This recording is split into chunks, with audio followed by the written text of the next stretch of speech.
Sis dan bro, saya masih ingat benar bagaimana Presiden Jokowi mengkampanyekan visinya sebagai pemimpin Indonesia. Saya ingat kalimat bersih, merakyat, dan kerja nyata dicetak pada sebuah kemeja yang digunakan oleh Pak Joko Widodo pada saat itu. Kemudian ada baliho bertuliskan jujur, merakyat, sederhana, disertai harga pakaian yang digunakan Presiden dalam kesehariannya. Dalam semua itu tersirat pesan bahwa kesederhanaan seorang pejabat publik adalah dambaan kita semua. Tapi dorongan untuk bergaya hidup sederhana tidak bisa tampil dengan serta-merta. Perlu digarisbawahi bahwa kesederhanaan tidak selalu berarti yang bersangkutan tidak memiliki harta. Namun, sumber dari pemilikan harta tersebut harus dapat dipertanggungjawabkan. Harus berasal dari sumber-sumber yang sah dan tidak melanggar hukum. Karena selama ada harta yang berasal dari sumber yang tidak sah, maka selama itu pula kecenderungan untuk bermewah-mewah akan tetap ada. Selama gaya hidup mewah pejabat ada, selama itu pula tindak pidana korupsi akan terus terjadi. Berputar terus seperti lingkaran tak berujung. Menurut KPK, sifat serakah ditambah gaya hidup yang konsumtif menjadi faktor pendorong internal terjadinya tindak pidana korupsi.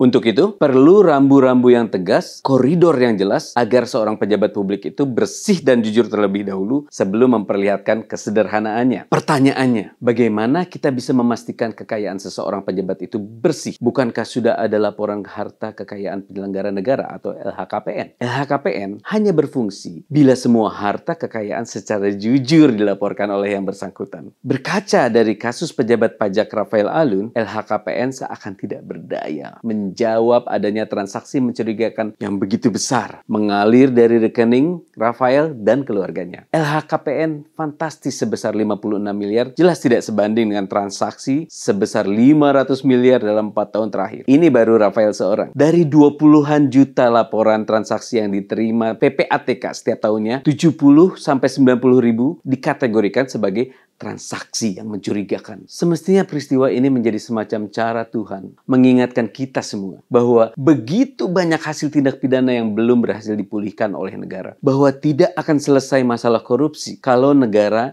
tidak diberi kewenangan untuk merampas harta haram tersebut tanpa harus menunggu pelakunya diadili. Sudah saatnya menyapu harta haram dari jalanan sebelum digunakan untuk pamer kemewahan atau bahkan melakukan kejahatan lainnya. Kita memerlukan undang-undang perampasan aset untuk segera disahkan. Di dalamnya akan ada ketentuan mengenai hukum acara, apa yang dimaksud dengan pengayaan secara tidak sah, bagaimana seseorang harus membuktikan asal-usul kekayaannya yang dituduh tidak sah tadi, dan sebagainya. Pemerintah sudah berulang kali mendesak DPR supaya segera mensahkan RUU ini. Pemerintah sadar bahwa RUU perampasan aset ini adalah cara sistematis untuk mencegah korupsi, mencegah pamer kemewahan, selain tentunya untuk secara cepat memulihkan kerugian yang diderita oleh negara akibat korupsi dan tindak pidana terkait ekonomi lainnya. Bapak Ibu di DPR, ditunggu ya itikat baiknya. Bila tidak sanggup, tunggu kami di Senayan. Salam solidaritas.